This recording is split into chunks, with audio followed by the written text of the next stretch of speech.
2월 20일 앉은자리 새벽기도회를 시작합니다.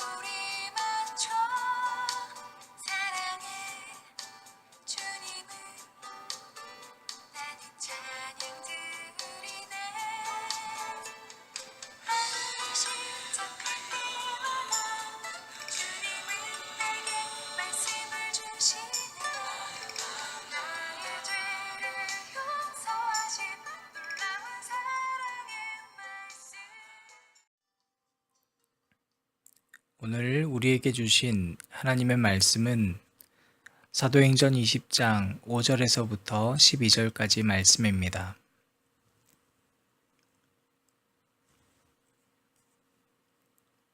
그들은 먼저 가서 트로아에서 우리를 기다리더라.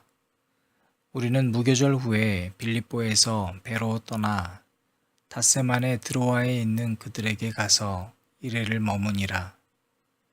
그 주간의 첫날에 우리가 떡을 떼려 하여 모였더니 바울이 이튿날 떠나고자 하여 그들에게 강론할세 말을 밤중까지 계속하매 우리가 모인 윗다락에 등불을 많이 켰는데 유두고라 하는 청년이 창에 걸터 앉아 있다가 깊이 졸더니 바울이 강론하기를 더 오래 하매 졸음을 이기지 못하여 3층에서 떨어지거늘 일으켜 보니 죽었는지라. 바울이 내려가서 그 위에 엎드려 그 몸을 안고 말하되 떠들지 말라 생명이 그에게 있다 하고 올라가 떡을 떼어 먹고 오랫동안 곧 날이 새기까지 이야기하고 떠나니라. 사람들이 살아난 청년을 데리고 가서 적지 않게 위로를 받았더라. 아멘. 오늘 우리에게 주신 하나님의 말씀이었습니다. 이 말씀을 잠시 묵상하시겠습니다.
우리가 아무리 달라지려고 해도 안 되는 것이 바로 성격입니다. 흔히 우리가 타고난 성격을 말하기를 기질이라고 합니다. 기질은 태어나면서부터 결정된 것이기 때문에 바꿀 수가 없습니다. 또한 우리는 살아온 환경들이 각자 모두 다릅니다.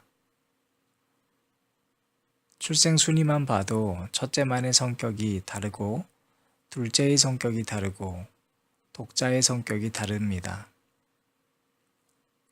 환경 때문에 갖게 된 성격 역시 이미 고정화되어 버려서 쉽게 바꾸기란 참 힘든 일입니다. 중요한 것은 그러므로 내 기질과 성격이 다른 사람들의 기질과 성격과 다름을 이해하는 것입니다.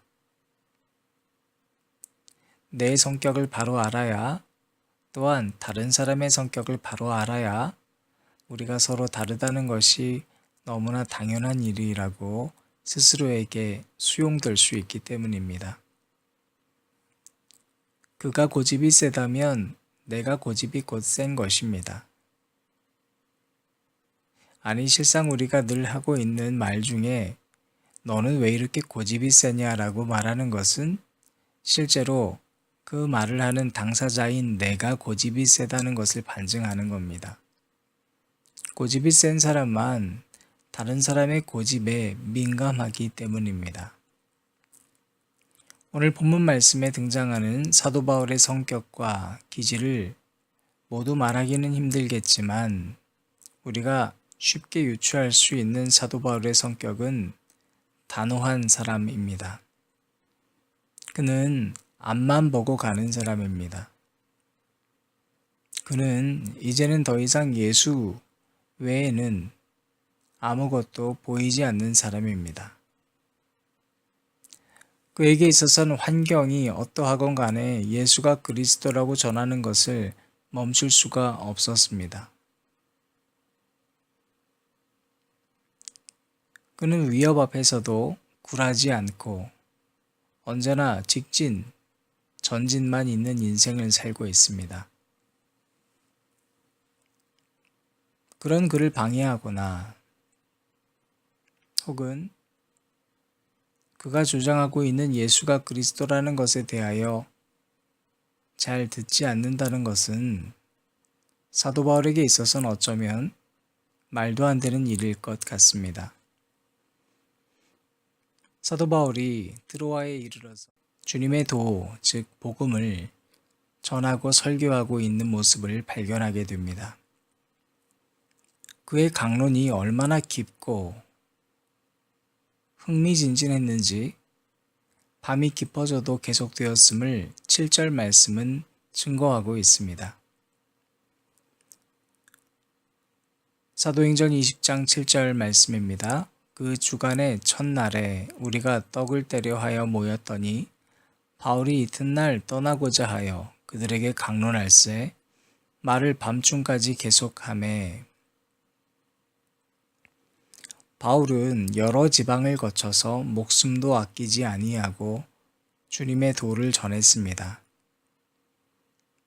우리가 포도나무 주일에 여러 목사님들과 전도사님, 선교사님들 혹은 그리스도인들을 초대하여 많은 그들의 간증을 들을 때도 시간 가는 줄을 모르는데 사도 바울이 주님의 도를 전하기 위하여 겪었던 수많은 그의 간증을 듣는 것만으로도 얼마나 흥미진진하고 벅찬 일이겠습니까? 그런데 그날 그 현장에는 청년 유두고라고 하는 사람이 창문에 걸터 앉아 듣다가 3층에 떨어져 죽게 되는 불상사가 벌어지고 맙니다. 직관적으로 보자면 지금 드로아에서 설교하고 있는 그 위대한 바울의 설교를 유두고라는 청년은 듣고 있지 않았습니다. 그의 자세를 우리가 들여다보면 제대로 된 좌석에 앉는 것도 아니요, 위험한 창문에 걸터 앉아 있는 매우 건방진 자세로 설교를 듣고 있습니다. 그런 그가 그만 떨어져 죽고 만 것입니다. 사도 바울은 그 죽은 청년 유두고에게 다가가 이렇게 이야기했다고 성경이 증거하고 있습니다.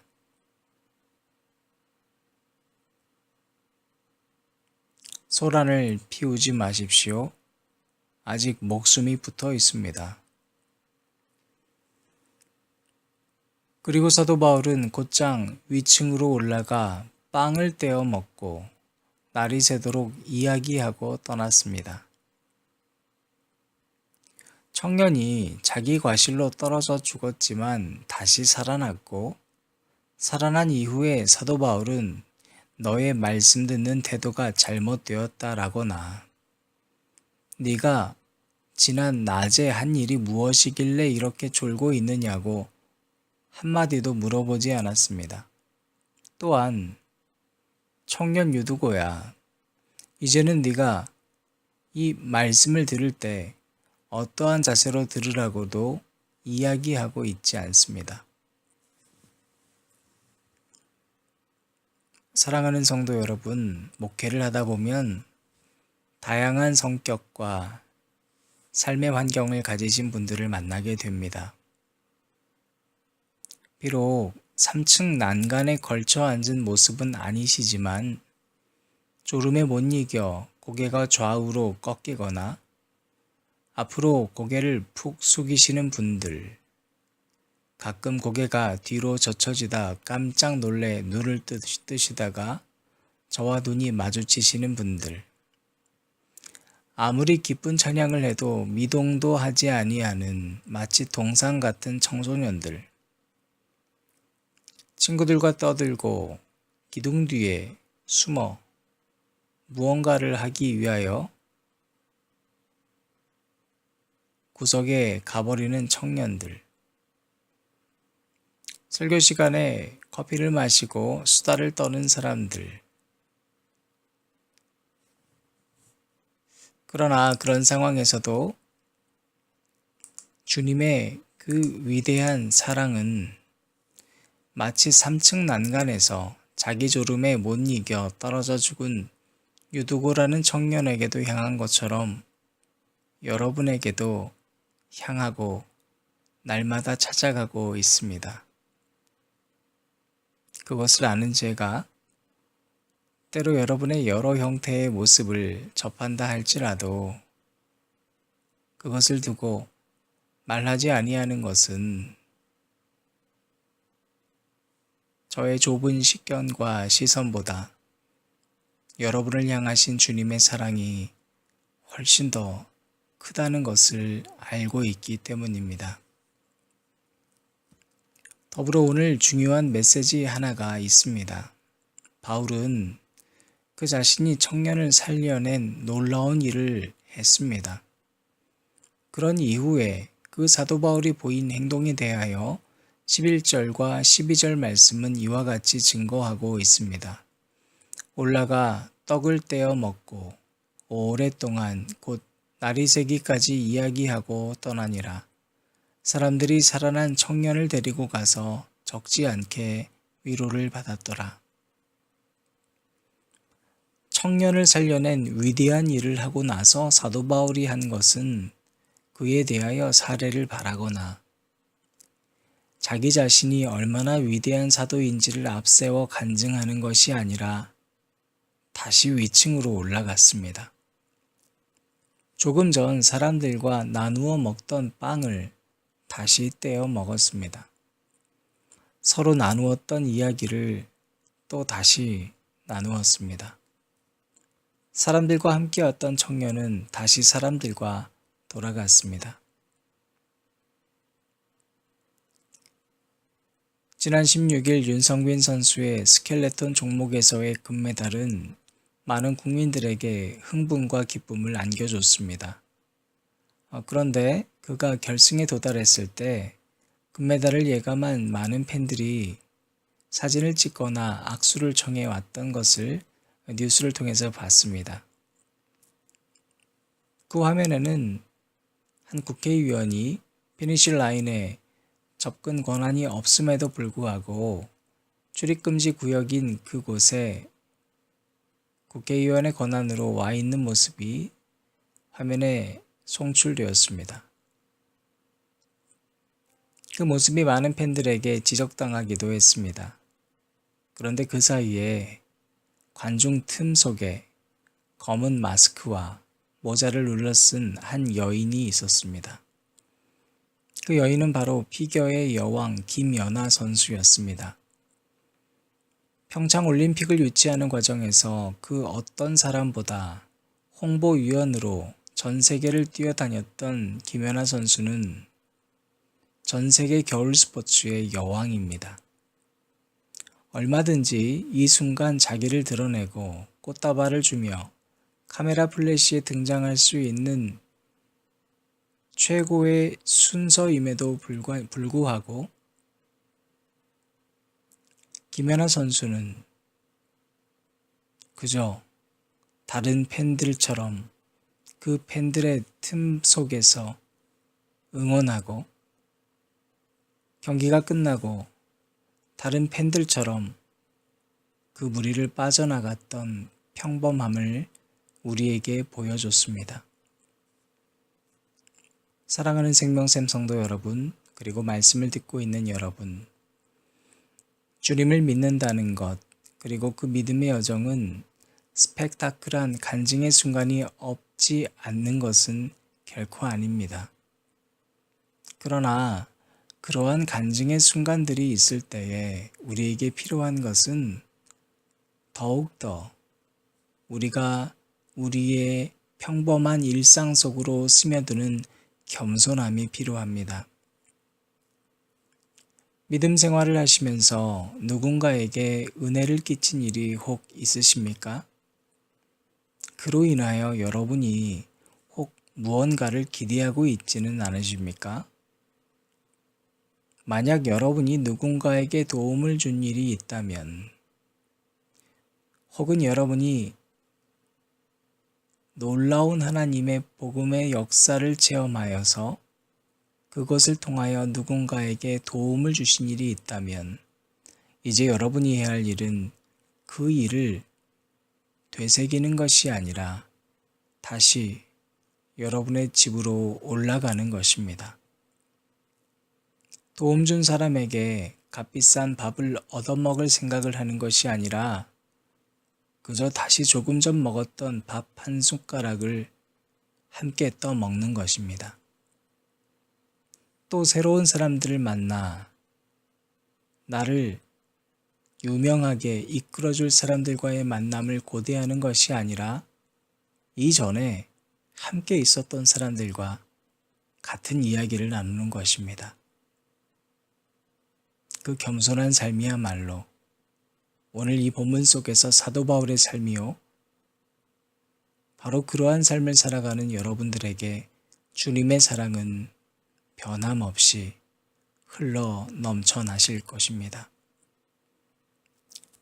이 시간 우리 함께 기도할 때 많은 사람들이 유명해지기를 원하고 또 자기 자신을 드러내기 위하여 살아가고 있는 이 시대 속에서 주님, 저를 겸손하게 하여 주시옵소서. 함께 기도하시기 바랍니다. 겸손의 왕이신 예수 그리스도가 오늘 이 새벽 여러분과 함께 할 것입니다.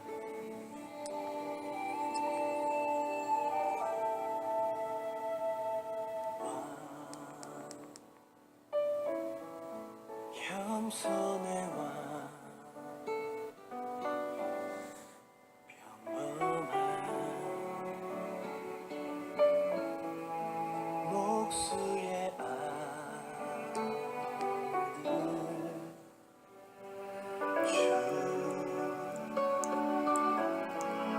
종으로 오신 죄인은 섬기신 창조주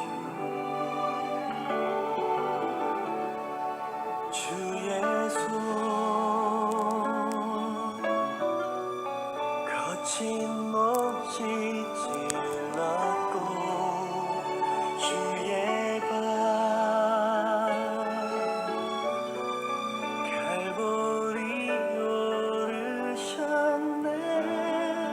모든 것 내어주신 주님 우리의 발을 씻겼네. 주가 싫어 거역한 우릴 위해 고통당했는데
내게